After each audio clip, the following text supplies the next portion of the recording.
All right, y'all. I'm your host Gerardo, and welcome to the first episode of Real G, Real Talk. This is a place where we promote free thought and get to know the people who are really moving the needle in the entrepreneurial space. Today, I got my guy Eddie Massa with Riverway Title. He's a serial entrepreneur and someone who's been a solid friend of mine since day one of my real estate journey. Let's get into it.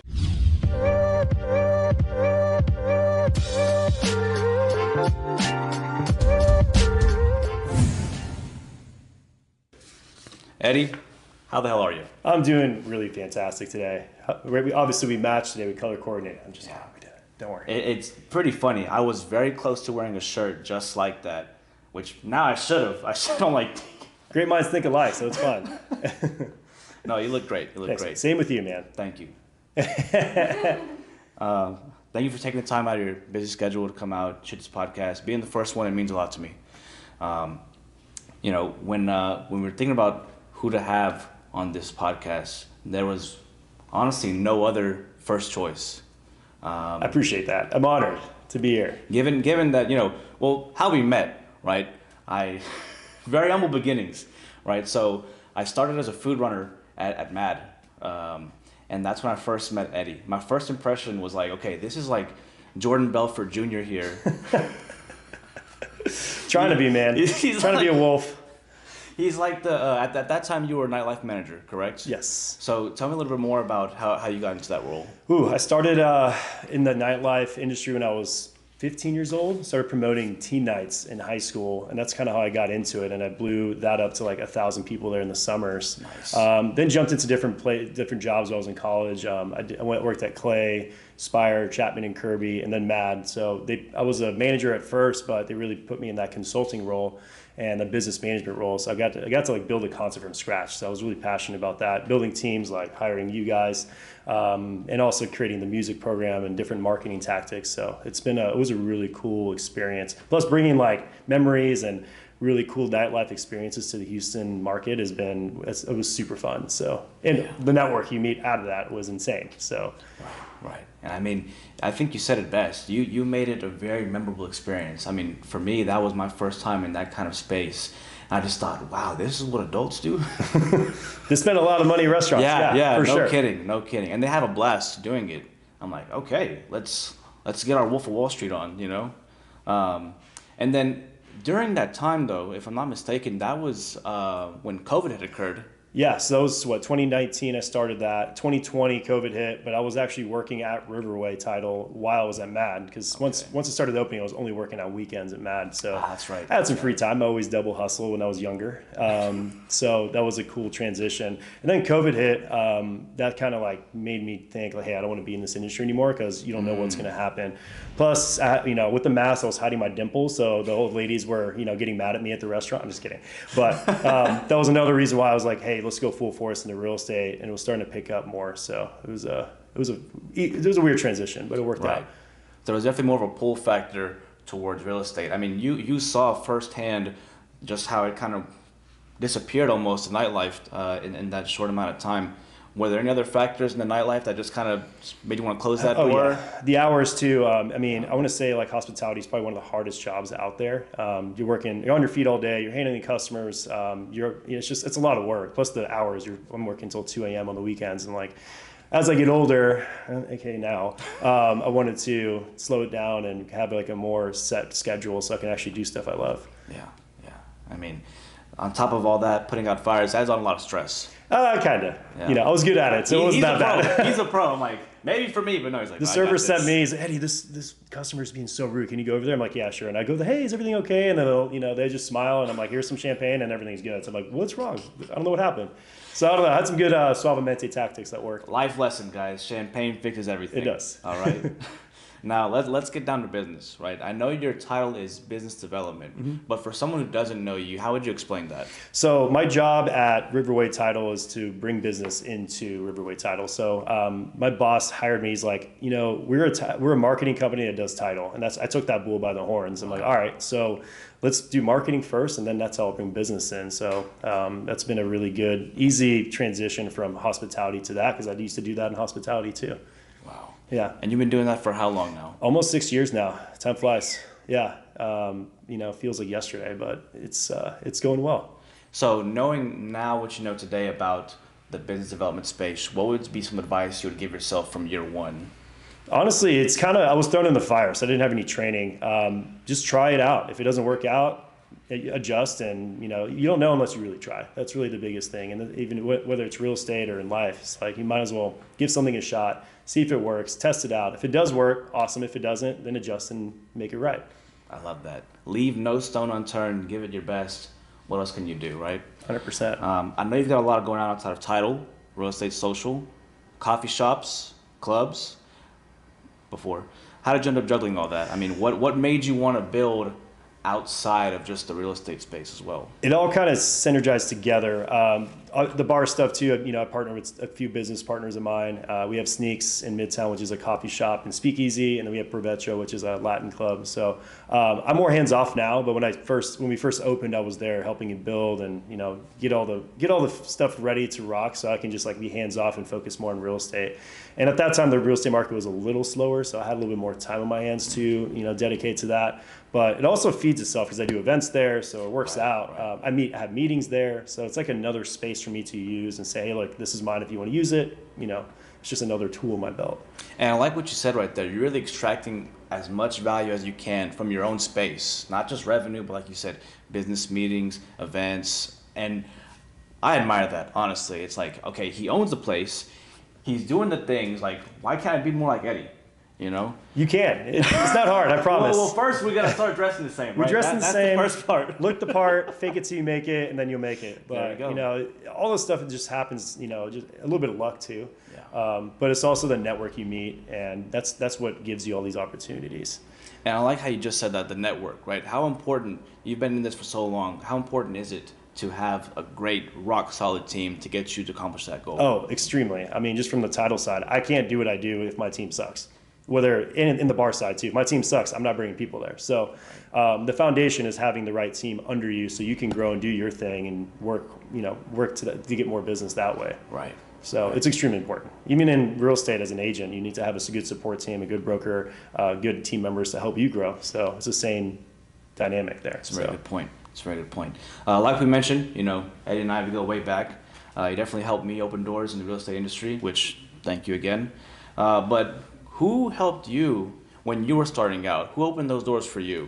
Well, my best friend Hunter, he's actually the one that brought me into Riverway. He's actually a partner there too. So he's like, hey, you'd be great at this. So many people, pretty much half of Houston. Why don't you just jump into this, see if it works? Plus, I had real estate experience working as a real estate agent, a real estate appraiser. My brother and sister owned an appraisal company, so I'm still kind of sidely in the real estate game. And you just kind of hey, here's the torch. Go light the fire, and that's what I did. So, just haven't looked back since. So he's probably the biggest one that gave me that opportunity. And obviously my boss, John, he saw that, opportunity in me to grow the business, and I did. So it's funny though, when I started there was not an Instagram, there was nothing in that office. The office looked like grandma's house. So there was not really too much motivation on the outside looking in, but I took that bull to the horn. He's like, hey, just take this and grow it and make it a marketable company.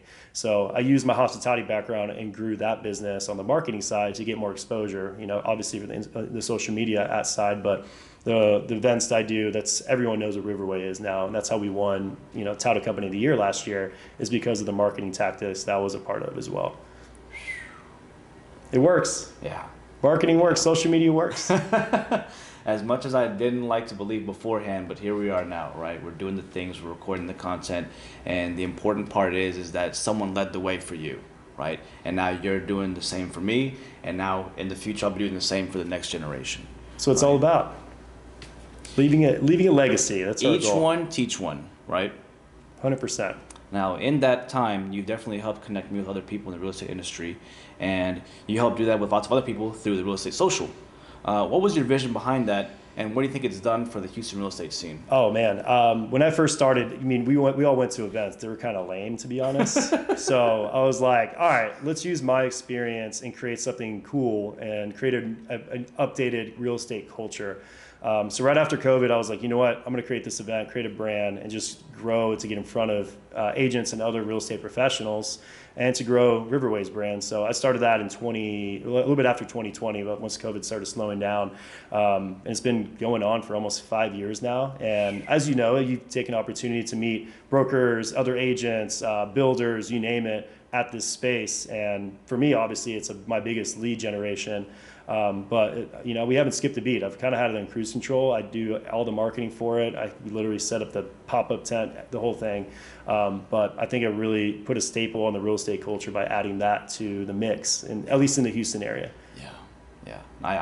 I've been there plenty of times. Yeah. So I mean, I know I've seen you do it because you've met brokers out of it, aka Miriam too. So it works. But I think it's another way for real estate agents to meet lenders, because that's half the battle, is knowing what the programs are out there, especially for first-time home buyers. So you have to meet all the lenders out there because you have no idea what's out there to help your client grow. That's a very good point. It's a sell. When I was a new agent, I'm like, hey, who's going to help me close these deals? And you made a very good point there. Your team being the most important one, the lender, the title rep, right? Insurance. That's right. Inspectors, builders, restoration. There's so many different team members on your team that you even know about. A lot of moving parts. So that's where you meet everybody in one place. This kind of saves you time and money too. So thank you for the Real Estate Social. Of course. It's been very helpful. We definitely want to be open here on the podcast, right? So tell me what you think is something that people get wrong about the business side of real estate. Oh man, that it's easy and glamorous because, from being titled, I want to say mine's a little bit more, marketing. We're out there, creating relationships. But as an agent, I mean, this, you're not just a real estate agent. You're a psychiatrist. Obviously you clean the houses sometimes. There's so many different hats you wear. It's not easy. It's a grind. And I feel like that's looking outside in, watching Sunset. When I was selling Sunset, it makes it look easy. Oh, I'm going to sell this $20 million house. No, it's not. It's very hard. There's 40,000 agents in Houston. There's about maybe 10% of them are doing 10 sales or more each year last year. So, the numbers don't lie. It's a very hard business, and you have to stand out from the rest of the pack. That's right. I mean, honestly, I can speak for most new agents whenever I say, hey, I passed the test, now I get the money, right? Wrong. That's when the work starts. And it's very humbling, but whenever you see that family move into that new home, it's a very fulfilling experience. And that's why I continue to do it, and I continue to improve on those experiences thanks to people like Eddie as well. So yeah, guys, don't just worry about popping the champagne, worry about helping out the family too. Okay. Yeah, I think getting back to the basics is another thing. I think during COVID, it was really easy to get business, and now it's kind of slowing down. So you really have to get back to the basics of doing mail outs and doing other things to, get your name out there, create your referral base. And that's the other thing, is like a lot of your business from your referrals. Nothing's really handed in this business. That's right. So how are you going to, and on average, the one buyer has 9 real estate agents in their threshold. So you have to be that one person they're going to use. That's right. Buyer or seller, right? So how are you going to stand out? That's the question. Doing podcasts. Something. So do everything. Don't just do podcasts. A wise man once said, go out there and shake the trees, right? Go out there and shake the trees, make yourself known. How are you going to be top of mind, right? It's a very important thing to do nowadays, especially with social media. There's just so much attention out there. It's trying to grab at that buyer client's memory. So do what you do. That's your billboard. Right. With your busy schedule, I know it's a hard question, but what do you do to handle work-life balance? It's tough. My fiance is like, hey, Eddie, you work too hard sometimes. But I try to balance it where I'm trying to do more events during the day. That way, because the happy hours, that's why the social's there. But that's kind of really focusing on. Back then, I was doing all sorts of stuff. I was working 6 days a week, doing whatever I do to get business in. But now I'm kind of slowing down and being more selective of what I want to do, because your time is money. So that's what I've been stepping back and saying no more, which is no in a nice way, but saying no is very important in any business. Sometimes you just have to, just stop doing it. Say no, because it will help your business in the long run and your sanity too. So, and I think you touched on a point right there, your sanity. So how much of an improvement in quality of life have you seen once you started denying, once you started switching over to just day events, if you don't mind me asking? Oh man, I have more time for myself and to do the hobbies I like. So I feel like for me, sports is therapy. So when I'm, playing pickleball, playing basketball or paddle, that's like my time to, rest and unwind, get your mind off of business, of life, of emotions. So I think it's extremely important. It's one of those things you have to do those things. You have to make time for yourself, or else you're just going to just be stressed all the time. And you won't get any relationships if you're stressed all the time. Let's be real. You got to be smiling. You got to be on. So that's what it's all about. And that's what hospitality helped both of us. Is like, we know when to, if we have all the problems at home or work, we go into MAD and we're like, all right, it's game time. Put the smile on. All the problems don't matter. You go in there, and that's what trained us to do what we do now. Yeah. You go in there, you put a smile on your face, and you offer excellent service 10 times out of 10. So it's a good point. Now, what's next for you, Eddie? Do you have anything cooking in the books right now? Yeah, so this is actually really exciting. I started a new event. Of course, I needed more work. But this one's more a morning one. It's called Blueprints and Brews. So I'm going to go to different coffee shops around town, aka Sneaks is my first one. So tomorrow I'm doing it. But I'm going to bring 2 to 3 builders to talk about upcoming and current developments. So I usually bring like a townhouse, a luxury, and then if I have a high-rise builder come in tomorrow. So that's going to be cool. So like 9 to 10 will be like networking, coffee, no drinking. So that's good. And then we'll have like a more, casual presentation style so they can go over their projects and in front of like 50 to 75 agents. So it'll be a real estate agent only event. Okay. But I wanted to add value to the builders because I feel like just doing a broker open at a townhouse development is not enough. I feel like it gets boring. I'm not gonna lie. I do a lot of those and it's just like, all right, some of them are cool. Some of them are like, all right, we've done this 100 times. How are you gonna stand out? But why not find another way to get pre-sales and get those relationships with the agents beforehand? That way the builders are, I'm not gonna lie, most of the builders are bad at marketing. So it's just another way to, get more exposure for them because they're great builders and they have good quality products. Now it's just the hardest part is getting in front of other agents. And they usually hire a broker that does that, but beforehand, this is another way to do it. Nice. I'm actually excited for that. That's gonna be cool. Tomorrow. It's a lot of work for me. Don't be wrong. Yeah. I print poster boards of all the projects, so it's very intuitive. You're gonna see it's really. I've done one before to test it out. That was for beer. Now I was like, you know what? Let's switch it for coffee because I need something during the day. Yeah, something for us adults. And all the agents that have kids too. So we're gonna see a lot of different faces, which is cool. It's a different tone, but it's definitely in the right direction with how you're mentioning to improving that work-life balance.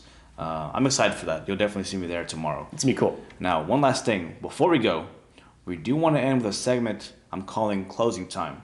Right? Just fast answers, no overthinking. You know me, I'm always used to closing.